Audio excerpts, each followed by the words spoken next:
Currently, the federal government collects 43 cents per litre as a fuel excise, which effectively is about $12–13 billion a year. And that's redistributed back to fund substantially roads and transport. Road user charges is not connected to the fuel price, it's actually how much you use the roads. And why it's important is increasingly we're going to have vehicles on the road that won't use fuel, like electric vehicles, like hydrogen vehicles, and the roads still need to be funded. That's why we need a road user charge. We understand the philosophy of why they've wanted to do it, and we were worried that it could be a disincentive to EVs, but what they have done is put out a complementary incentive package that as a package kind of looks like it works to get more EVs on the road. Currently, the state government have said, we're going to give a cheque, a $3,000 rebate to people who buy the first 7,000 EVs in South Australia, as long as they're underneath the luxury car tax threshold, which currently is $68,750. And also, you'll get 3 years free registration when you buy an EV. So it's not the comprehensive part, it's the $180 a year that you just pay just for registration. Currently, the state government, we're going to introduce it next year in July. They've now pushed that out to 2027.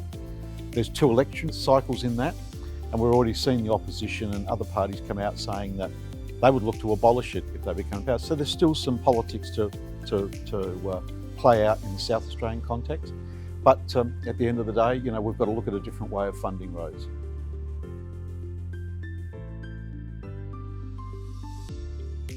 We initially thought it would have a reasonable effect on uptake, but when you look at now, the postponement of it for 6 years and the inclusion of the incentive packages up front, we think that it'll have not a lot of impact. The South Australian government are looking at charging electric vehicles 2.5 cents per kilometre they travel. Victoria's already started this model, and if you look at the way they're collecting it, each year the person who owns the car will put in a declaration of how many kilometres they've travelled, and they'll be charged that amount. There's lots of technology that you can use, everything from tracking the car to know exactly where it went, to an almost honesty system where people report what that is, and all come with benefits and all come with disadvantages. Nobody wants to be tracked by the government. So an honesty system, at least to start it, is probably a pragmatic way to start. The South Australian government is collecting the money, and I hate using this word, but it's hypothecated. It actually is stored, dedicated in a different fund for use on roads.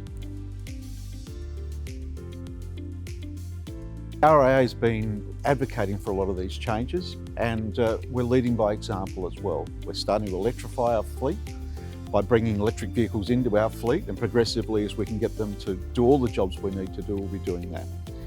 The other things that we've been doing through our association in ChargeFox, the motoring clubs have an ownership in that.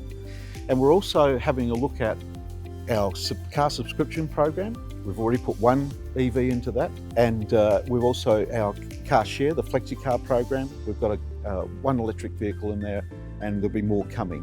RAA is leading, we think, South Australians to a better EV future.